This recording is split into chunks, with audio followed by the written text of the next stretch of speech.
I come home from my job. I had a hard day at the office, dealing with a bunch of rubber snakes. One of the kids is in the driveway. He's shooting skeet with my rifle. He has your mother's eyes. Good evening, colleagues across town and across the globe. It's the 5th of November, 2015. This is Public Affairs, Public Access. I'm your host, Paul Colby, and I'm here to bring you up to date on what's going down. Most of you know what's been going down this week. It's election time again here in North America, and that's sort of at the forefront of everyone's consciousness. And that's where we're going to start. We're going to talk about the local elections here in Houston, Texas. We're going to talk about national politics. We're going to talk about business, and we're going to talk about sports. And then if I have any time left over, I'll share a few thoughts with you about what's to come in the days ahead.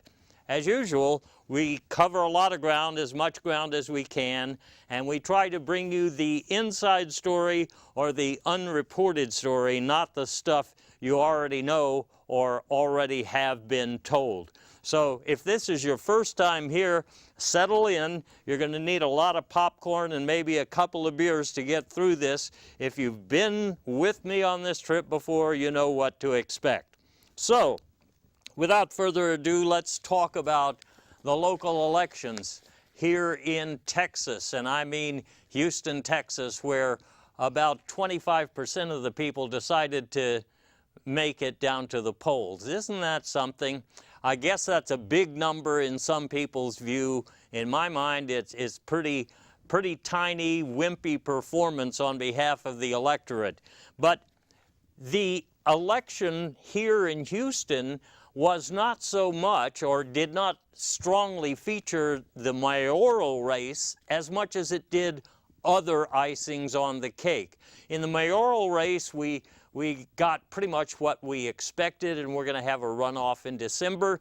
But the big news around town was the Houston Equal Rights Ordinance. The Houston Equal Rights Ordinance. And it actually went down in flames, to put it precisely. So the odd thing about HERO number one, the ordinance number one, is this. You saw signs at every polling place about men in women's bathrooms. Yes, you did. The problem is there was nothing on the ballot that was an up or down vote on whether men should be in women's bathrooms. What there was a civil rights sort of an act which protects 17 classes of people, including military, pregnant women, and so forth, and an act that was similar to the same thing that exists in about 200 other American cities. Now, of course, it did not in all 38 pages mention bathrooms, but that's something that most people don't know because they don't have time to read 38 pages, and they took the word of other people who said that's what it's all about. Now, there have been attempts to pass legislation with regard to bathrooms in the past. Here in Texas, for example, earlier this year, H.R. 1747, 1748, 2801, and 2802, these were all called bathroom surveillance bills. They're similar to other initiatives in Florida and Kentucky, and a lot of these provisions of law that are potentially provisions of law, because they haven't passed really, they got kicked out, have contradictory instructions to the transgender community about what bathrooms they should be using. And so while there is an issue to be wrestled with about what is the proper bathroom for transgender people to use, there's been absolutely no increase in public safety incidents in the 17 states and the districts of Columbia that have equal rights ordinances of the type that were predicted on television, in print. Lots of money was spent trying to convince people that that's what this election on that ordinance was about. But it wasn't. It wasn't because it's already against the law for a man to enter a woman's bathroom with the intent to do something nefarious. Not only in Texas, not only in Houston, but most places. So, given all of that, before we go into the deep end and analyze what was on the minds of the people who voted this down, I am recalling something that my philosophy professor in college used to say: what are those people eating with their bean sprouts? Well, my staff and I, we looked into what some of the conservative folks are reading and looking at, trying to figure out where they get these ideas. One of the things that came up right away, was pointed out to me, was an article in the far-right pseudopsychology journal earlier this year by Dr. Pavlov Duplex. It's called The Real Transgender Agenda, and it suggests that bathroom raids are a function of men becoming women who are chasing after girls now that they wear dresses. It's not what I would call a very logical presentation, or not very convincing in my book. Now, I don't know that much about Dr. Duplex, except that he comes from Fiji. He's written an earlier paper called I Ate Too Much Tuna While I Was Young, which, you know, is about a different subject entirely.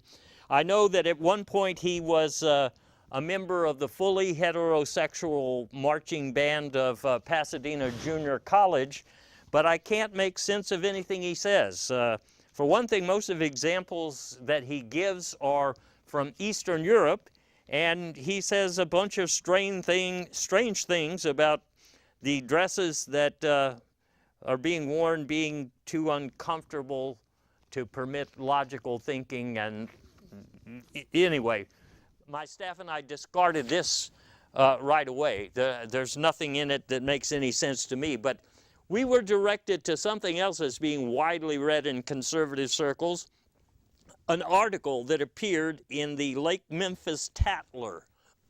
Again, this was in the summer, and it refers to a plague of bathroom assaults in cities with equal rights ordinances. On inspection, this document, this story, doesn't really prove anything. It does broadcast here in the very first paragraph that there have been over 276,000 cases of bathroom assaults in the first couple of months of the year. If that were true, we would have something to be worried about. But let's be frank here. A little further research takes this story apart. Mostly, the story is about Erwin Galupa, and Erwin Galupa is better known as the unisex bomber.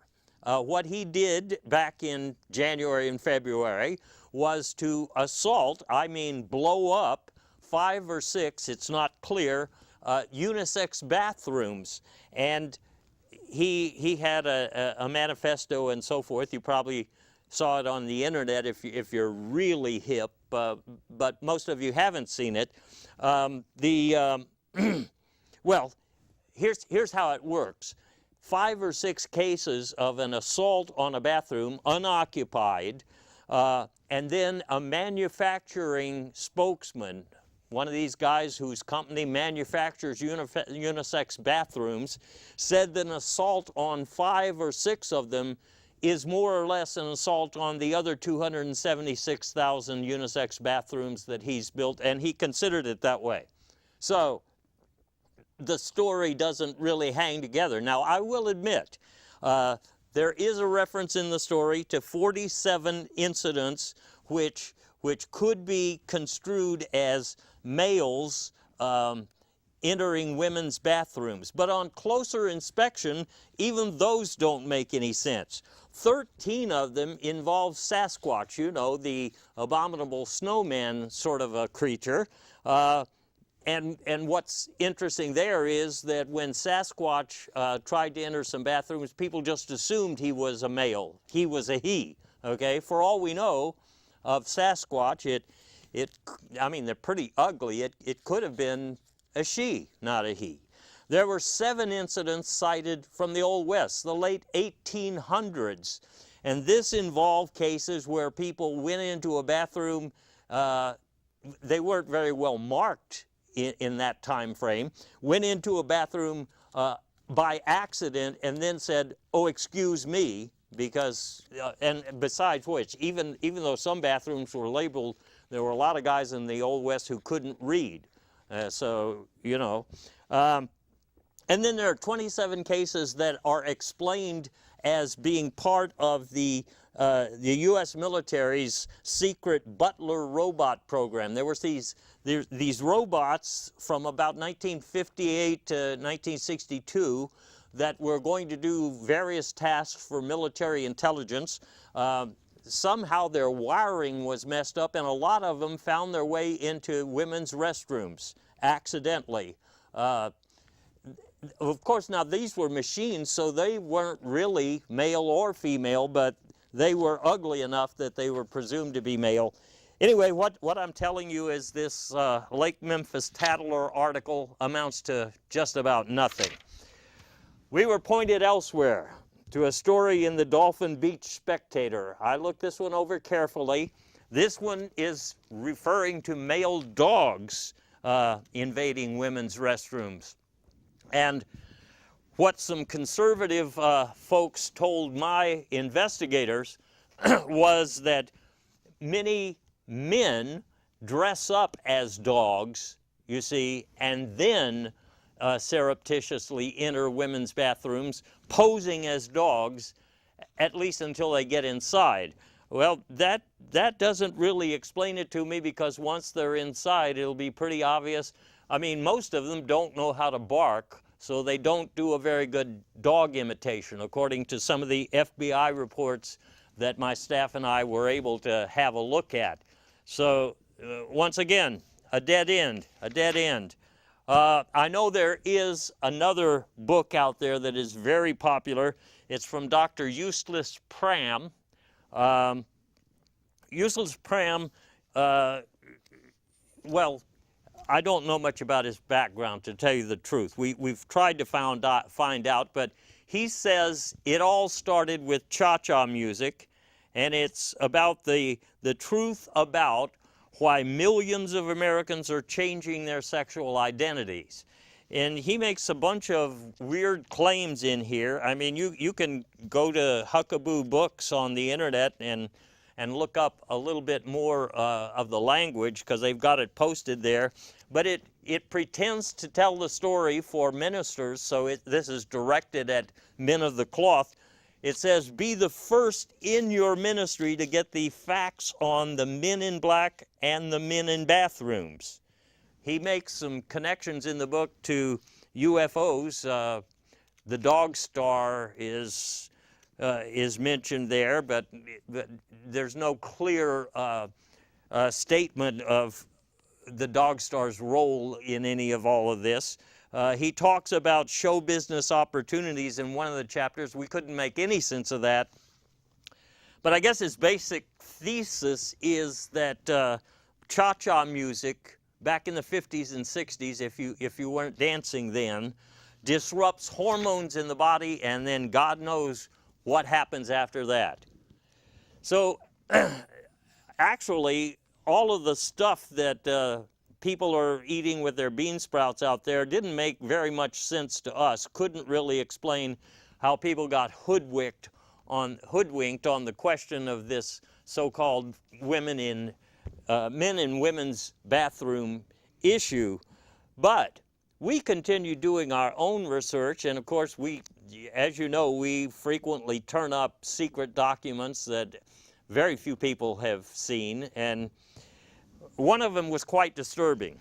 It was quite disturbing. I think we have, yeah, we've got one for you. And frankly, this is not a top secret document. This has annotations on it indicating that it's ultra secret, an ultra secret document. It's about LizCam headquarters. That's who it's going to.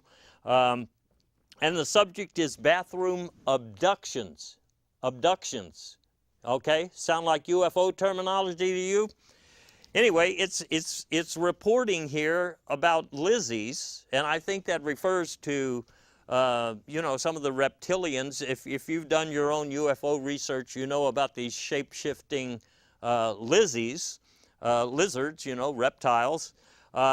It says that sometimes on occasion, they will do their business in whatever restroom is available, and the people here in this top secret group apparently don't know what their business is as such, but if they're confronted, they change shape, and so they can become soap dispensers or something, which is why whenever law enforcement comes to investigate, they've already shape-shifted, and they're no longer apparent in these women's bathrooms. But the line that disturbed me, ending line here, it's a real issue and has compromised several operations in progress. Several operations in progress? And what is this LizCam group? You know, as I thought about this, and then I consulted with some of my senior investigators, I was reminded of something that I used to see in men's bathrooms back during the Cheney administration. Maybe some of you have seen it. It was a notice that you saw on the walls, and it purported to be from the NSA or some other unknown agency. Basically, it said that the NSA or a previously unknown agency, a secret agency, was making a video record of your bathroom visit. And then it said, we understand the public has been outraged by some of the disclosures of illegal surveillance, and so we just want you to know you're being filmed right now, but you're being filmed, and the film is being looked at by a person of the same sex who is not sexually aroused. This was a highly disturbing thing for me to read, even back then. But I think it explains a lot, and explains what the Lizzies might be doing in terms of compromising an operation that was already on the ground, or shall we say, in the men's room. Since I haven't been to any women's rooms, I don't know if this same notification from some deep secret part of the government was also on display in women's restrooms, but I'm going to have some of my staff of the female persuasion investigate this further, because the whole thing disturbs me, really disturbs me, and that's the issue about bathroom surveillance that I think we should be worrying about, not this mythical one that a bunch of people just think they voted on recently here in Texas. My goodness, it is complicated, but you know, that proposition, like I say, language confuses everything, but there were also state propositions on that ballot and county propositions on that ballot, and the thing about these propositions, no matter what year it is, there are going to be some propositions. They have convoluted legal language, and sometimes you read them and you don't even know what they're talking about. You know what I'm saying? You read them and you can't even tell what it means, and so you just go to the Houston Chronicle or whatever you read and see what they recommend that you vote on. Now let me give you an example, because the first one that concerned me, why are we going to spend $72 billion on Proposition 19? It turns out that Proposition 19 is actually about moving Pasadena. If you didn't read it carefully, you did not notice that the city of Pasadena will need to be relocated to the Fiji Islands booze corridor over the course of 60 days. I had never heard, frankly, of the Fiji Islands booze corridor until recently, but it also makes reference to some fast food dispensaries to be added in schools there. Actually, my staff was able to find a draft version of this proposition. The draft version is even more disturbing. It says that the Department of Defense is actually involved here. So the idea is that everybody in Pasadena is going to be moved to the Fiji Islands along with their belongings, their homes, whatever. The relocation here is said to cost $28 billion, and you know, if you read the proposition, that it's now going to cost $70-something billion. And the project has something to do with breeding 2,100-pound lobsters, which is why they're sending them to this island where there are already some, I guess they already have some 2,100-pound lobsters. So if you voted for that, thanks a million. You're going to break the bank for all of us. But there's more disturbing news. Another one, Proposition 22. It looks harmless, a shelter for roadrunners. But in fact, if you read carefully in this language, what it's talking about is allocating money for the construction of fast food dispensaries in area schools, and then distributing literature about the benefits of sugar, fat, various preservatives, insect parts, and artificial colorings.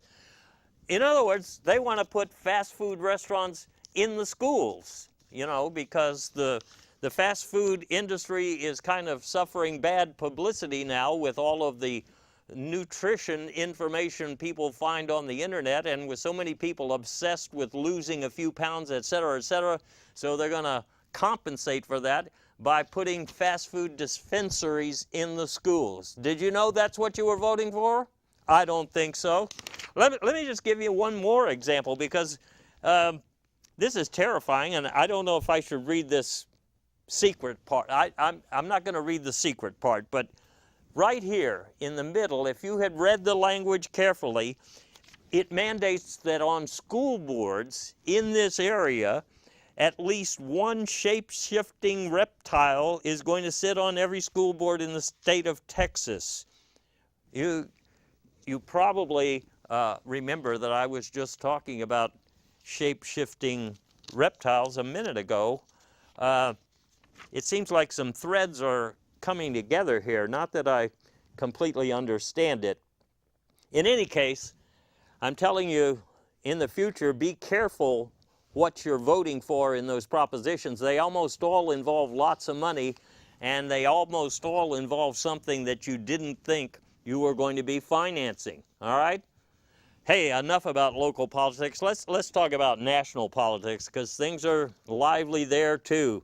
You know, we have now a new Speaker of the House, and the reason we do, or they do, is because John Boehner retired. And John Boehner, when he, left the job, he said it was because he was so inspired during the Pope's visit here to the U.S.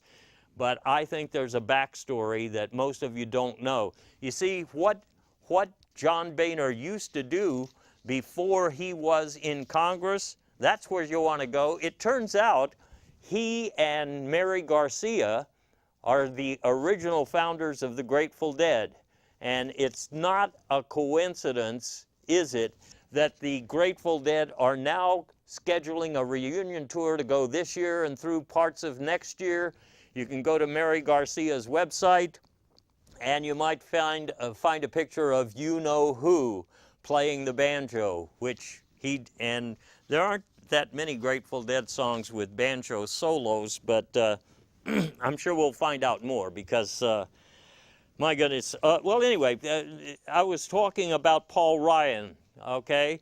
I was talking about Paul Ryan, and before he took the job, he was saying, I don't know if I can do this. I'm spending a lot of time with the family. Well, some of the reporters who originally heard him say this didn't quite hear it right. They didn't quite hear it right. They heard that he was doing time with his family. One of those reporters looked up the story. Unfortunately, he got it wrong. He got the wrong Paul Ryan, but before he corrected his mistake, the story got printed in the Mule County News. Most of you don't read that, so you didn't see it, but this indicated that Paul Ryan and his family were doing time in a federal prison in Utah for running a reptile sanctuary in Maryland's booze corridor. There's a booze corridor again. Huh. And this was attributed to sources close to the planet Mars. As I say, the story was withdrawn because he had the wrong Paul Ryan. This Paul Ryan has 13 sons and 5 daughters, and so he's been at it for a long time. In any case, we don't have, well, let me tell you something else about Paul Ryan, because this is an interesting anecdote. When he moved into the Speaker's office, he said, well, he did not know that John Boehner used to have a crock pot in there, and just about every day of the week, he would make up a big mess of collard greens. So when Ryan got to the office, he said, this smells like a bus station in here. I can't work in an environment like this. And so he had his staff look around, and there was a leftover office from when Willie Nelson used to have a lobbying station there on the hill. And so temporarily, until they can fumigate John Boehner's old office, Paul Ryan moved into Willie Nelson's old lobbying office, and he said, the smell in here is really funny too. I wonder why.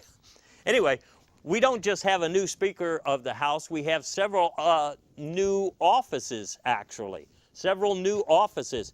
We now have, and these, by the way, these are all up-and-coming people, not regular politicians, just like we're seeing in the presidential race. So, number one, we have a leaker of the House. That's Mr. Simon Doodad. Simon Doodad is responsible for the Trout Worship Amendment, I believe. He used to be a professor of oligarchy at Indomorf University. I'm not sure why he's there, but anyway, the leaker of the House is responsible for getting the spin stories to the press. We also have a seeker of the House. That's Mr. Emil Pucker. Emil Pucker is from the Fiji Islands. I know that, and he had something to do with a secret project called Base 10. What his job is as seeker is to find metaphysical justifications for some of the Republican cost-cutting bills that will be aired in Congress later this year. Now we also have a sneaker of the House. That's Montablio Sec. He is somewhat famous. He's a professor of histrionics at Hillary Rodham University, or he was. He used to be involved in a project to produce tar sands beer and solar powder. Now his job as sneaker is to sneak out and get pizza and beer when there's a session going way into the middle of the night. That's an important job. There's also a peeker of the House. That's Boonworth Craw. Boonworth, he used to be associated with Bite Me Foods, which makes fast food dispensaries that can be installed in high schools. Why does that sound familiar? He also is reported to have played in the Grateful Dead under some other name, but as Speaker of the House, his job is to sneak over to the Democratic side and see what he can hear, with his ear up to the door. There's also a streaker of the House. That's Garwood Panter, and I guess his job is just to wake people up when they get really tired and can't concentrate on anything. I know that according to my staff, they're pretty sure that Garwood Panter was somehow associated with a reptilian sanctuary somewhere in the Old West. I think he's a time traveler or something like that. In any case, that's what's going on with those Republicans in their new office. And you know, they're still talking about shutting down the government. They're talking about doing it in a kinder, gentler way. So maybe this is some sort of a movement, a tiny incremental step away from the crisis mentality. For example, what I understand is if they shut down the government, they're going to start with like the government-owned barber shops, the government-owned donut shops, and then they'll shut down the State Department. And then the other thing that I hear is, and this is kind of privileged information, but they're now saying that they are going to cut funds from Social Security, but only for people who are actually using them. Same thing for Obamacare. They want to defund it, but only for people who are actually drawing benefits. So philosophically, that, I suppose, is an interesting position. What it amounts to, I'm not sure what it ultimately accomplishes. Let me put it that way. So those are the people running Congress right now on the Republican side, but there's a new batch of folks. They want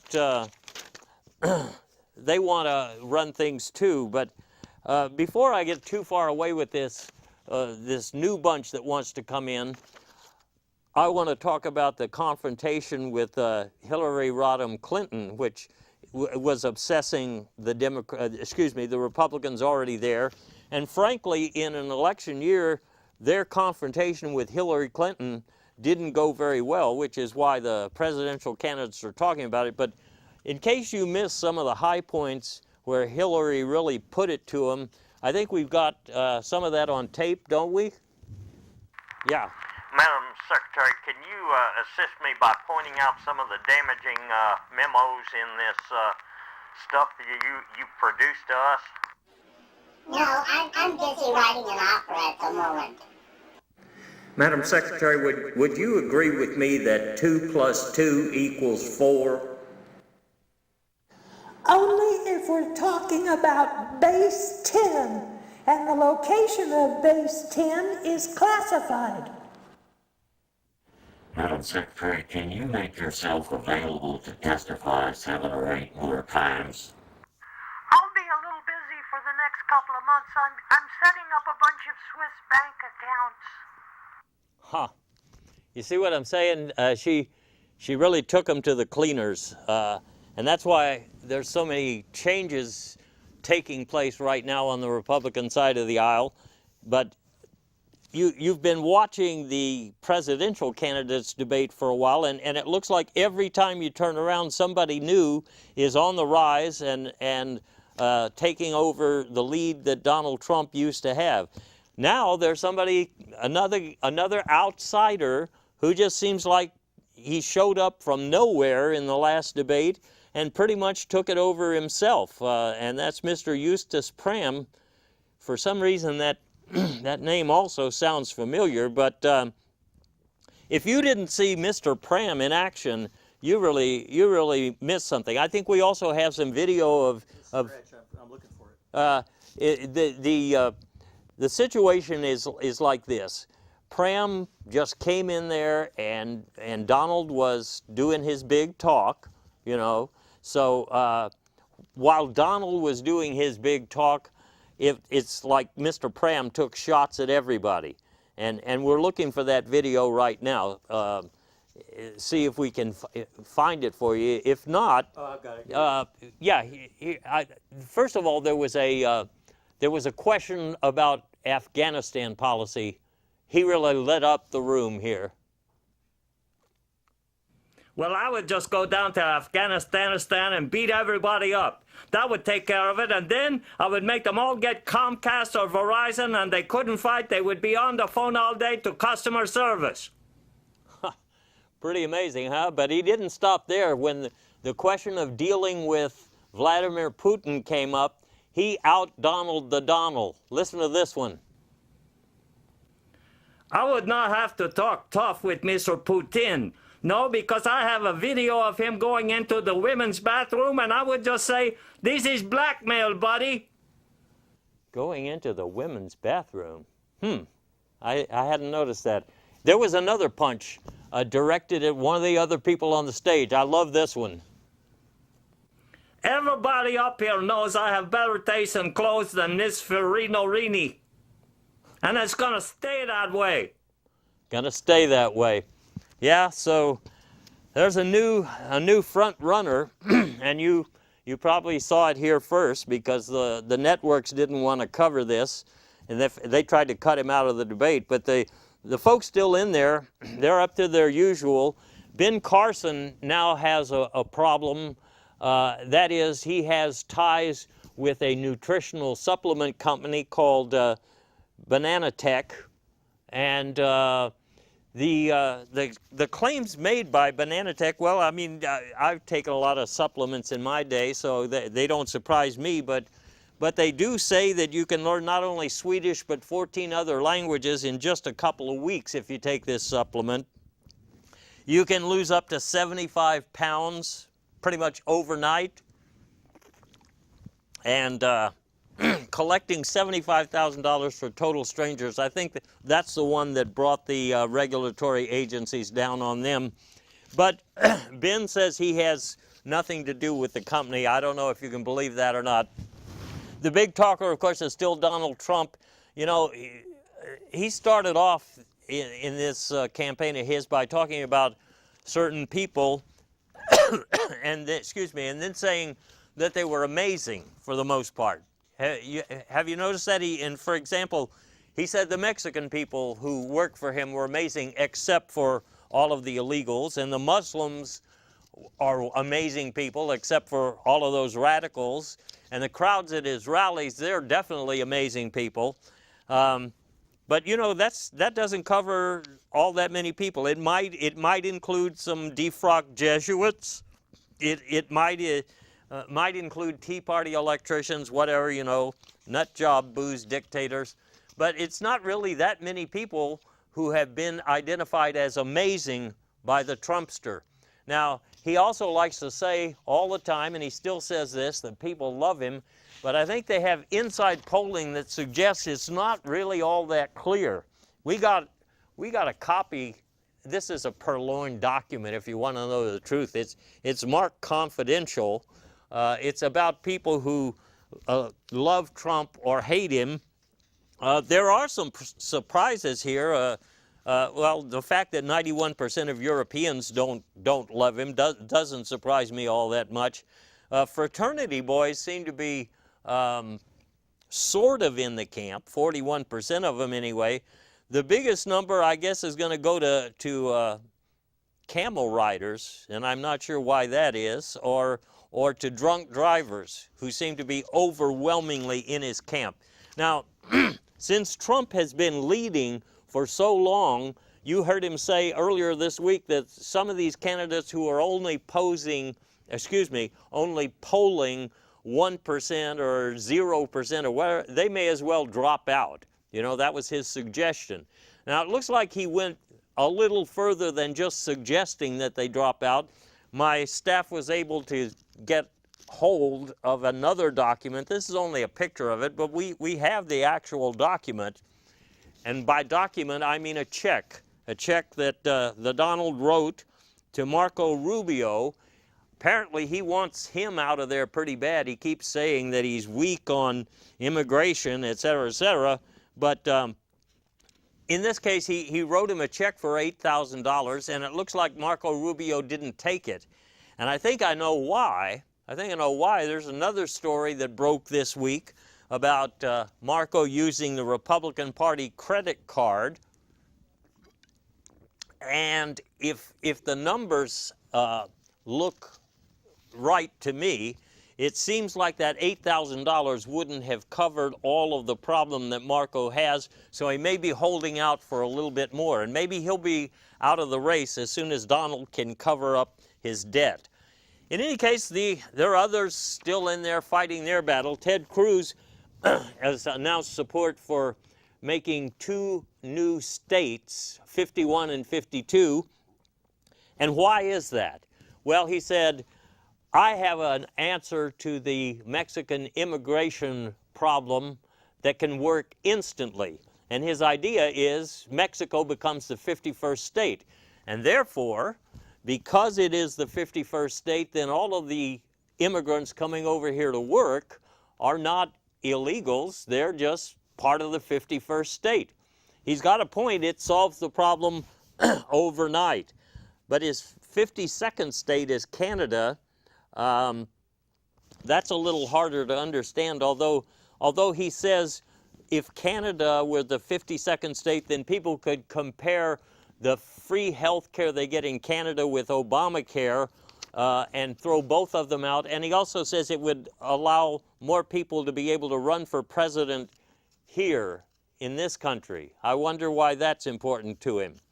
Carly Fiorina, her new proposal is to make BS the official language because, I mean, of the U.S., you know, because she's real good at it. Jeb Bush reportedly had to fire a bunch of, well, no, here's the way the story actually works.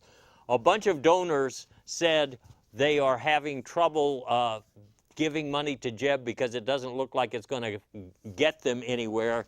And what Jeb said was that he was letting donors go because he didn't actually need them. And finally, Mr. Huckabee, he was saying that he's there to answer God's call. And I remember Don Trump said he got a call from God too, but he didn't take it because she called collect.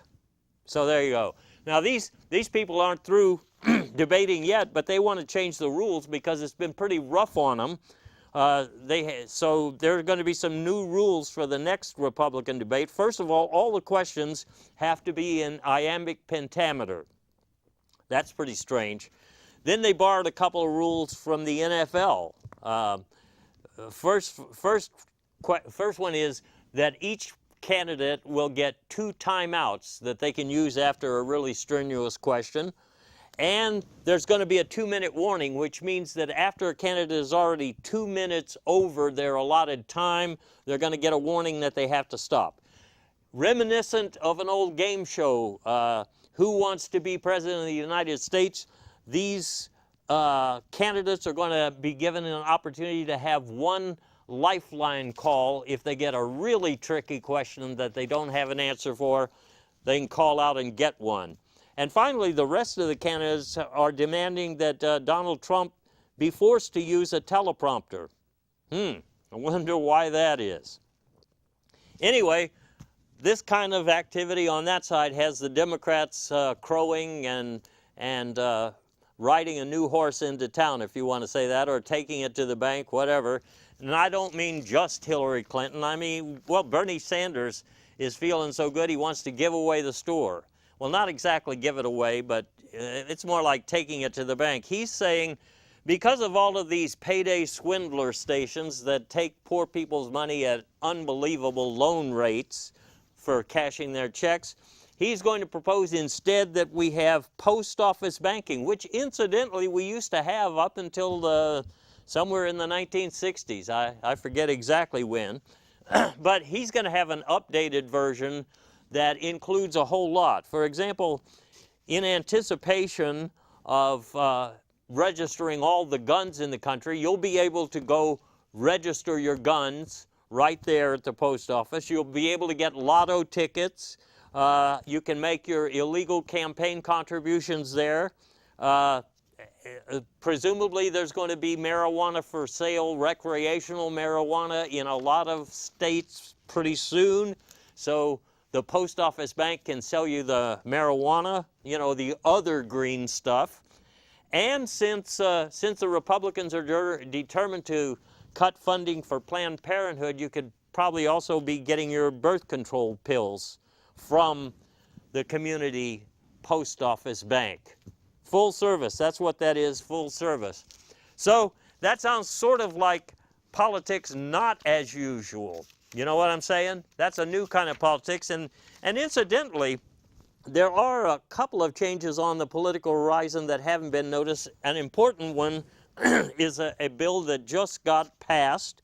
It's called the Pucker-Sec bill, and it's about, well, it's a simulated campaign reform, because what it really does is opens the door for as much money as any PAC wants to give anybody. These days when you see a message, you see the candidate say, I approve this message. But in the future, if the PAC had something to do with financing or rewriting it, the message is going to say, I improved this message. And then the sponsor, be that a PAC or a rich guy, all they have to do is give a first name like, you know, Ed, Sam, Tony, you know. Now, of course, this isn't going to affect some people like the Koch brothers who don't care how many people know that they're going to bankroll as much as possible a retrograde movement here in the States. And basically that's what they're up to. That's what they're up to. So what is the political landscape looking like? Well, a lot of the same and a few things that are different. A lot of the same, more of the same, and a few things that are different. So that's politics as usual. What about sports? Well, sports. The biggest thing going on right now or that has been going on in sports, I mean, the World Series is over now. The NFL is halfway through their season, but what was dominating the stage here for a while was the World Rugby Championships. Now, they're very popular in the rest of the world, but most Americans don't understand rugby that well. Let me see if I can just explain a little bit about rugby. First of all, it is similar to football. It's you know, the early form of football. The field is a little different than the one you're used to seeing. It looks more like an obstacle course because this is a game for rugged individuals, and there is definitely some get-down business. And the field, this is what the field looks like before the game. It's, you know, after every match, they just kind of leave them in whatever state of repair they're in, and often as not, they look worse from one week to the next. There is a ball used. It's not so much a football. It's more like a hubcap. And actually, to try to explain this, the finesse of this particular game, there's really 5 of these balls, or if you want to call them hubcaps, that's what they look like to me. And so they're scattered all over this field, and people are trying to find them. Now, also on this field, there are some of what the U.S. military intelligence used to call butler robots, which, well, they're just like out there. They're sort of like male robots that are on the front lines because things get really, really brutal on the front line while people are looking for these balls or hubcaps, if you will.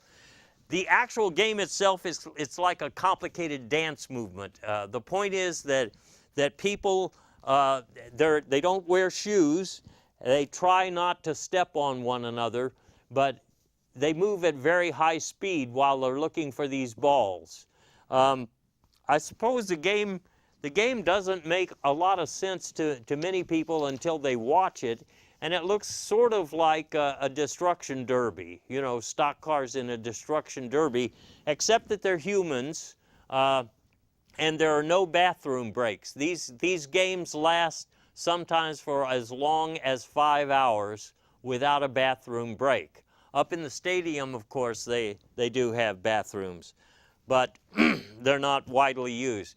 Now, one of the reasons why rugby confused a lot of people involves the team that went away with the awards this year, the All Blacks, and there were posters in a lot of rugby areas, if you want to call them rugby areas, about All Blacks Matter.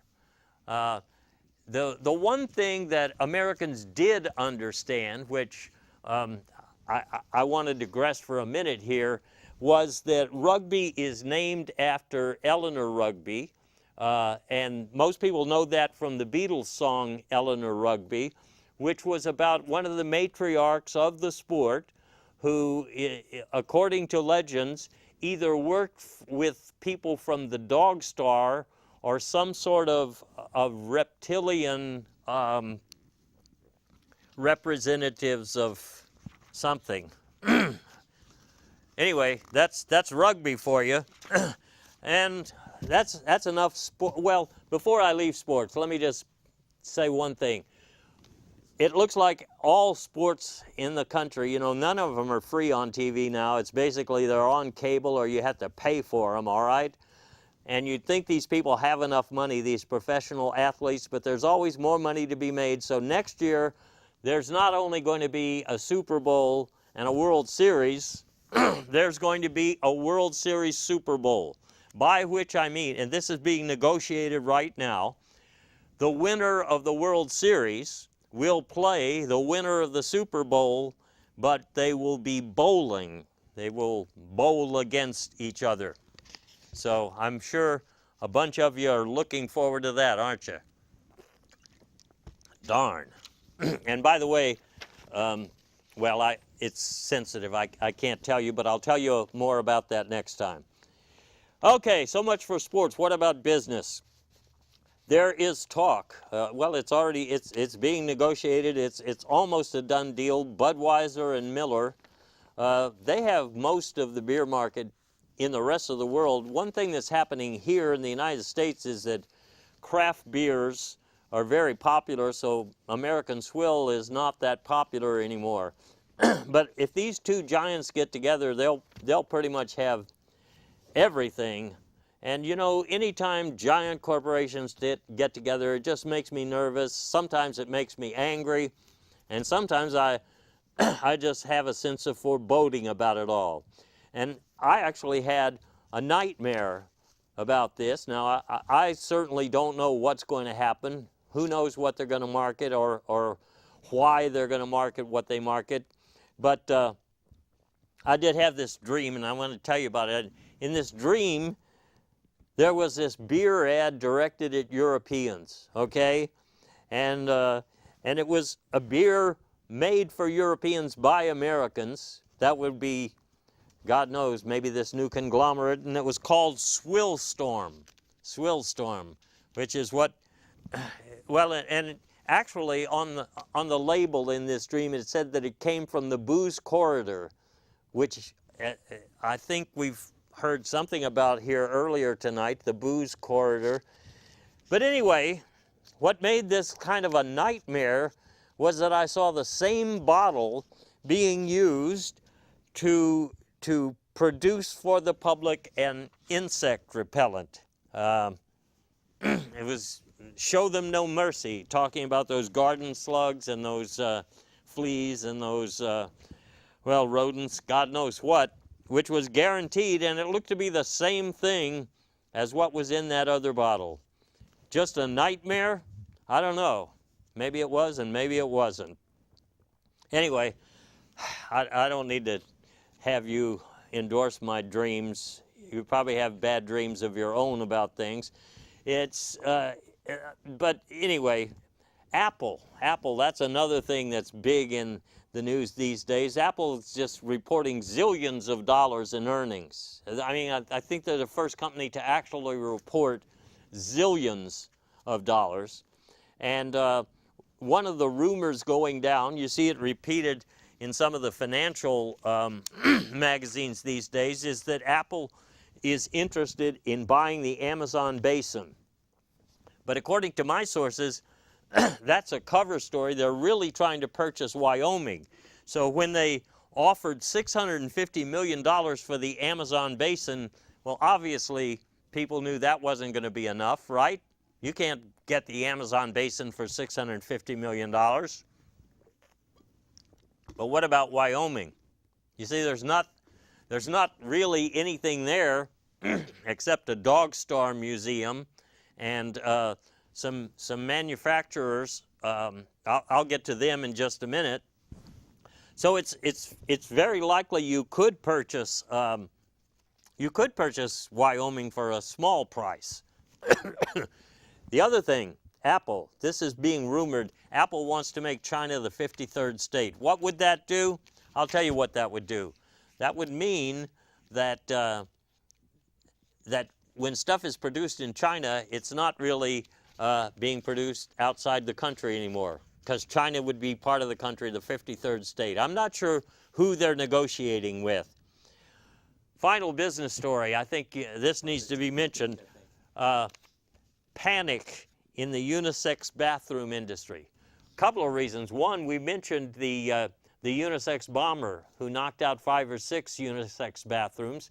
Secondly, so that's why people are worried about the industry.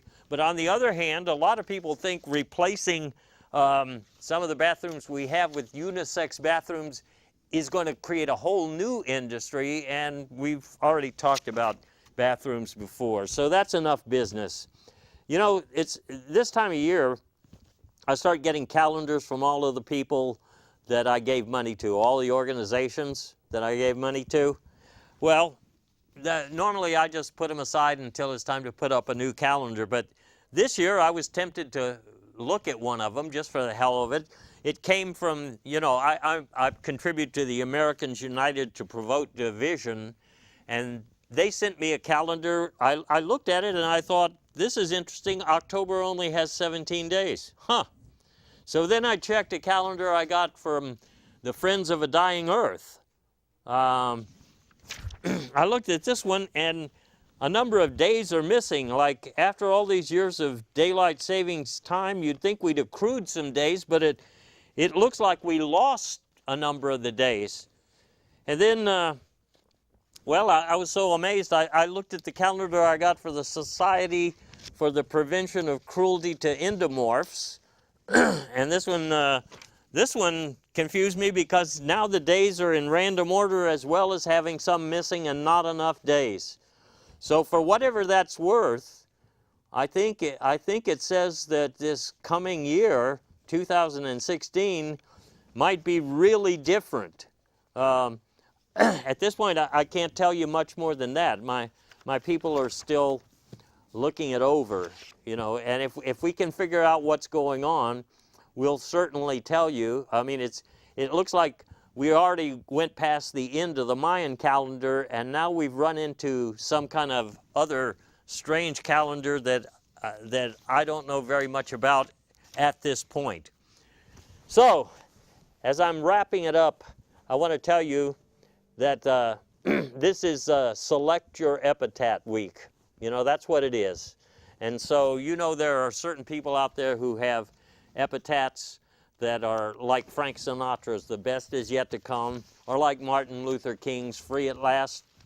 I'm working on my epitaph right now, and that's what I want to leave you with. I haven't decided which one, but it'll probably be one of these. I just went to a local cemetery and looked some over. I like this one from Liz Cam. "Where are my keys?" That's something I might take out of this life. And I like this one from Vegra. "I'm out of the office," because at some point I will be. And as far as that goes, everything I knew at some point that I've forgotten, I knew at some point. And one thing I know is I'll be back with you again soon to tell you everything I know about what's going on. In the meantime, you're going to have to fend for yourself, but you've been well trained. I know you can do it. Get out there and keep the political process in line. Get out there and use the bathroom if you need to, and be good to each other, okay? Until next time.